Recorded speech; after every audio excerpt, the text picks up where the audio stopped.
I neither look nor feel very well. It's bound to be used against me in a weird inquisition. But this pertains to my fitness as a witness. And in order to judge that matter, you have to be able to assess my management of difficult terrain and subject matter. When I was arrested for armed robbery after returning home from the governor's school, a charge that didn't stand a chance, it was totally false. It was untrue, it was unfair, it was cooked up, but I was held overnight in the county jail.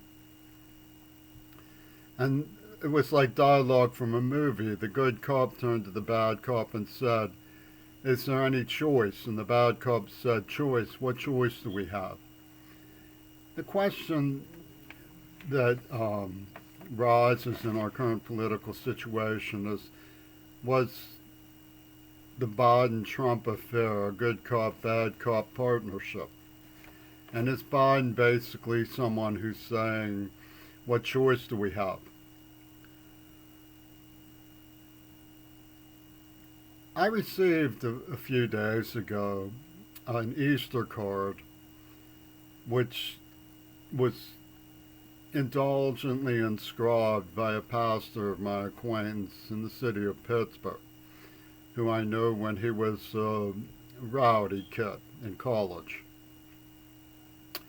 And he inscribed it about the Lord giving you a room. Well, we know that Biden is very Christian, and I've discussed with this pastor, Ross Cronenbitter, the question of whether he knew Sean Brooks, who locked me out of a church when a vicious gang came to attack me. And at the clubhouse downtown, there's a black man named JB who works with a friend of Sean Brooks on theater. His name is Stuart Shepard. Stuart Shepard was someone I knew at Alderdice High School when I still had neurotraumatic amnesia. And Ross claims he doesn't know this pastor from a few blocks away from him, and never did. But the union put together through the University of Pittsburgh and John Schulman, who was arrested, a group of experts in grudge law enforced by the Christian vigilantes in the Veterans Society. They set up an entrapment at the pitch of the AIDS hysteria in 1986 under Reagan and Patrick Buchanan, an Indian woman who seduced me and told me she had a roommate, which I assumed to be a woman. She seduced me while working as an assistant professor in Lee Goodkind's group. And later she told me she had a husband that she married to get into the States so he could get into the nuclear program at Pitt. They were just marriage of convenience. So I broke it off with her. I was mortified at that. And when I talked to Aaron Gandhi about it, he said it was still my fault. I should have checked her out and so forth. But good kind is like good kind, and it's important to understand some of the implications of the language system that I believe is at work. But although Cronenbitter and his gang were making films on Mount Desert Island when they set up the AIDS entrapment, which they call a scare story, a girl with a tattoo of the Grim Reaper pointing at her vagina and needle tracks. Brian Richmond was a go-between with that crowd, and he's close with Cronenbitter. They also denied that they were pre-planning that, even though Zell, who called me to the island, had said, "What would you think of a scheme to transform the human race by injecting the blood," years before. and it was even before AIDS happened. And he was at the Society for Human Ecology in the Immunogenetics Laboratory, and a scientific community that created the book Race and Reason and Race and Reality, which are racist books. He was exhibiting images of Goebbels singing his praises, and there's a group called Calhoun was the name of a scientist there who believed that mouses in overpopulated environments begin to attack each other. And of course, this was a metaphor for the human race in this case. So the idea of good kind being allied to white racists means that the good kind are black racists who go along with the program. So central to the question here is whether Biden's token of eugenics support of Kamala Harris, it's indicative of his perceptive, strategic mentality, and that he was involved in the setting up of the alpinist camp, which after all happened in Pennsylvania, which was, he went from there to Delaware, but he was from Pennsylvania. I know those kinds of hard rocks. So then good kind has certain intonations. And if you look at Ralph Proctor, who was at WQED and advocating for Matt Marcus, who was a criminal, and his friendship with Brian Richmond, apparently making these tapes and setting all of this up too. He has a story of someone who he heroizes named Nate. Nate he puts in his book, loved to knock out white boys, and was amazed and impressed that some white boys enjoyed seeing him knock out other white boys. So maybe that's what they mean by the good kind, So we'll get back to this because of the way that they targeted me. Proctor in his classes, of course, one of my interpreters, an older woman, asked to be excused from service because he would say that, in class, that white women wanted big black men penises. He would say this sort of stuff, And so, but it's important to understand that there was an element of maniacal eugenics in the demand for ethnic compensation. If you like knocking out white boys and white men like to watch you knock out white boys, what's next? Demanding an Asian woman give you sexual services. Well, the Warhol people and Ringo Starr and Yoko Ono foresaw that. The way they really went after me was through a neuroplasm. And they said that the white fantasy will be cheated. That is how we will knock out the white boy. And they made a movie. I have a telltale clip about it, which illustrates the pussy ball arrangements and graphics from the mind of Ringo Starr, and as well as their technique of image relations. And in this, the Japanese woman gladly contracts with a black man and laughs at the white at the end. And the advertisement symbol is more a Japanese woman with a Indian man, like Bobby Yendall, who defended the statues of the old Confederacy in Louisiana and replaced David Duke. So the telltale clip is very revealing about the alliance of the good kind. When I was a child, when I was born for this vivisection experiment where they tortured me, Andrew Peckham lived next door, and he had a best friend who was black named Coo. They called him Coo Guy. His name was Joey Young. And he told us always bring the 64 Kennedy halves to his mother because they're worth more. And she had tons of them. And they had a very successful family. But they called him Coo Guy, you see, and they degraded me. But Andrew and Joey got along. Joe and Andrew got along real good. So you have what you see is this Ku Kluxogram But in the Ku Kluxagram, but you have this Ku Kluxagram, but in the Ku Kluxagram, you have the good kind of blacks who go along with the Confederate idea. And the entrapment operation is intended to spotlight the soul of what the Islamicists in the Black Muslim Society call the deteriorating European. Now, when you look at what they mean by the deteriorating European, it's a pun on the word progressive. You know, progressive mental illness is what, you know, it's sort of like a wry retake on humanism by the mind of like Reagan and his Minutemen. Like yesterday, I saw a little girl playing.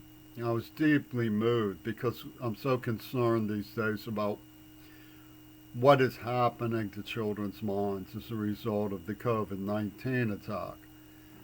What will they come to believe about our society, about the human race, about their own futures? But it was a fairly normal scene. It was comforting and reassuring. I stand off from those situations because of the mess that has been built around me, but it's pernicious gossip to call me a sex addict who is a danger to children. But they get away with it and escalate their so-called research into the mind of their own victim. What happened in the first attack with AIDS was that you had the presence of certain kinds of gestures in language and naming. There was a woman named Donaldo Gilligan in 1987 out in California who sang with a deep baritone. DG was like Diamond de Gaulle, but they used Donaldo for Donald. You know, and Gilligan, like Gilligan's Island. You may have heard that Marianne, God bless her, passed away due to COVID, but Donaldo Gilligan pretended the Lord of Mount Desert Island, where Brian Richmond's gang lay in wait. And there was someone from that circle with Cronenberger who was even at temple with Zell. Her name was Abira Lee. She was an Indian woman who was raised by Jewish Holocaust survivors in Pittsburgh. And he, like Brooks, Cronenberger denied, Cronenberger doesn't deny, but Proctor's nephew denied. Nelson Harrison denied that he knew Abira Lee. So, one of the things that we're dealing with this shenanigan is that they say that a child should have understood me, right? And I am trying to get the elements of the truth and the information across to adults who, for 20 or 30 years, I've spelled out the details for them, who still don't understand. Trying to get it past a group who keeps saying that a child should have understood. And they deny the neuroplasm. They shot somebody who was associated with a doctor who documented the neuroplasm. So it's clearly a criminal situation. But, you know, so you have to address adults to get while getting past this gang who are the very predators that they claim they are protecting children from. They are those very same predators, and they're extremely predatory. And one of the ways that this operation developed was that I used to love King Crimson, but when they saw my resume, and they already knew who I was, but they were operating from a focal point of people who were trained to say, and maybe even some cases believe, that they had stumbled upon the situation. I'd hitchhiked all the way from Pittsburgh to St. Louis just to hear this guy Fripp play, right? They realized I was implying that King Crimson rescued me from Lenin, whose doctrine, they say, is that I have to hero worship him. And all of the brutality that they inflicted on me was voluntary because I worshipped him.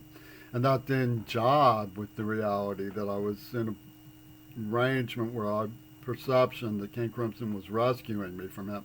That wouldn't play, so King Crimson backstabbed me horribly. And they were behind the attacks. They knew the whole thing was set up. But voluntary and involuntary is a very important mechanism because one of the things that they do is they get me as a golem through terror to obediently yield merchandise like my paintings to them. And then they say, see, we can make it look voluntary when it isn't. And this is their take on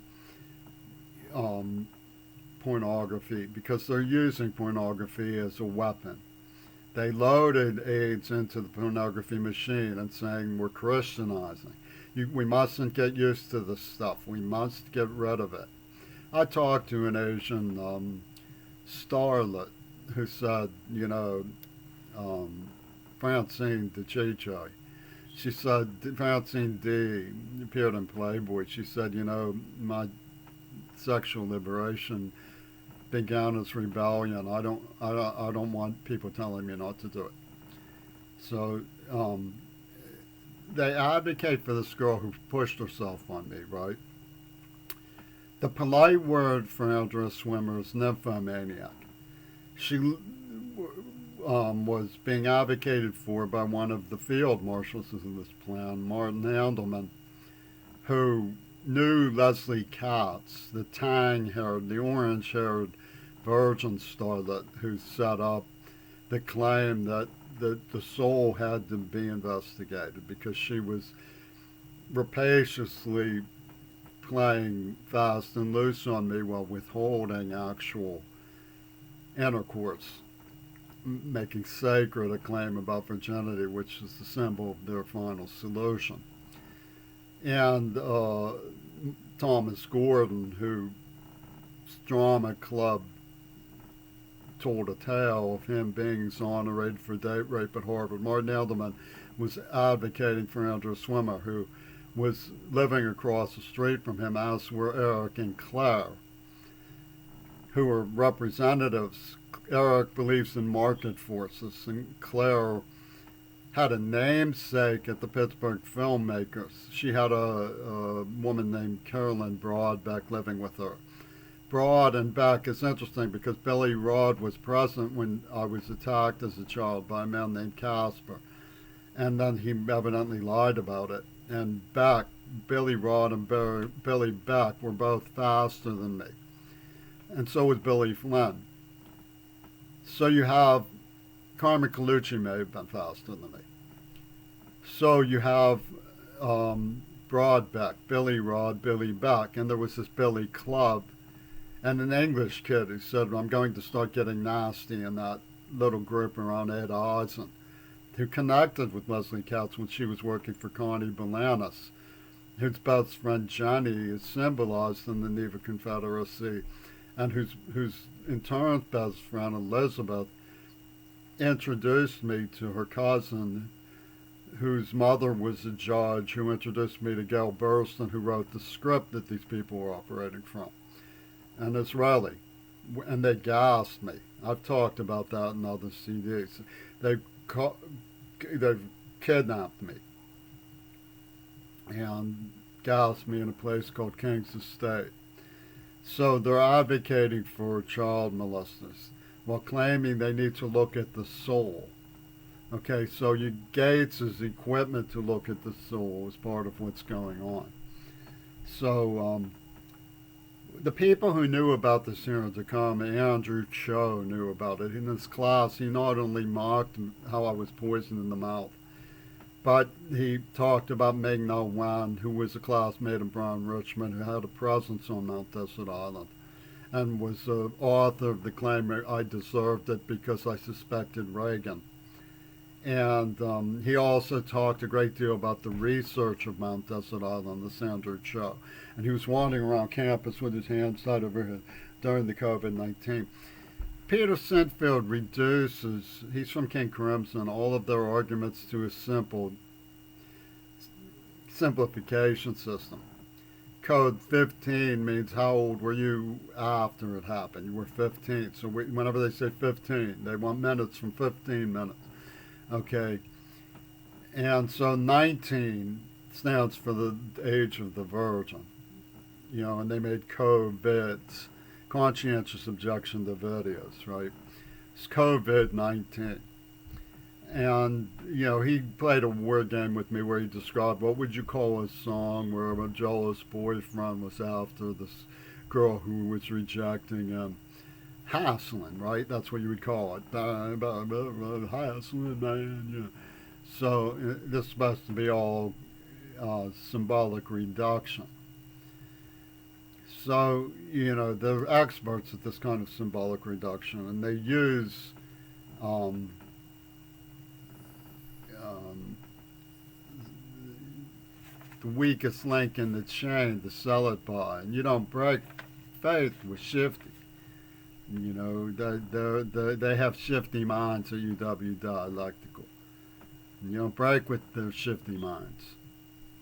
So, one of the things that we know about this gang who lorded over me when I was 15 was there was this guy named Mars Slack, which is the fighting element. Mars is the lack of virginity. The weasel ripped my flesh from Zappa.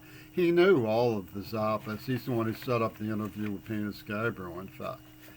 So, that led to my hitchhiking to St. Louis, some real swivel hip sync from that coward Fripp. He was like running around Paris to interview John McLaughlin, trying to work up a sweat to bake off the bad karma, having somebody who tortured, enamored of him enough to hitchhike from Pittsburgh to St. Louis, which they made into a big obsession with Leslie Hukanemic.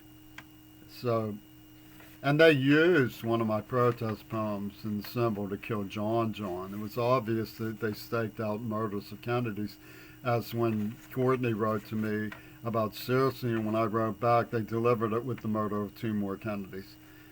So, I'm imprisoned in poverty and death by this gang here in Tacoma. And they're playing a game of being anonymous. But, the act of wrongful depiction of me plays this game that has been an argument with me and Nordenberg, the chancellor of the University of Pittsburgh, for time immemorial. Since I attended a class where he said it was the job of an attorney, even if he knew he was wrong, to get the wrong person convicted. I said, get off my turf. My father was philosophy of education here. Your job is to be ethical. And they have this collective refrain for the absence of heart and soul, which is that it's collective heart and soul. Compensatory coding means just hit any white because the white man is, And Claire was evidently, she says she was raped. So, framing somebody for rape is compensatory coding for her. And how did they do this? They said that there was an impulse within the psyche because of the lewd behaviors of Leslie Katz. It's really, angling in a weird way. And people are afraid of greatness, but they fall head over heels for these hostile tartuffes. So, when you look at the compensatory code system, you get to the point where these people, black professors, saying to somebody who was chemically castrated by somebody who was working underworld with frauds in the mental health system in Seattle, saying it to me in class, a man who doesn't have children may as well be dead. I mean, his colleague Duvall said he believed that the AIDS virus was man-made by Bush and he supported it. And these are who the gays take up with. Man without children may as well be dead, or advocating for the gays. It's crazy. So that's really what's going on. That's really what's happened. They took a handicapped student who they purposefully handicapped, and in a very derogatory way ran me through ultimatums throughout the AIDS attack and set up the bonus attack with the help of these Christians who now are trying to govern the home use of just looking at adult films after they've virtually castrated you. I mean, nobody's going to go out with me with their pernicious gossip. I'm 60 years old. You can see how sick they've made me. So we're dealing with the criminally insane. The question isn't whether they're criminally insane. They are. But whether Biden is one of them. That's the question. I don't really know. It's hard to say.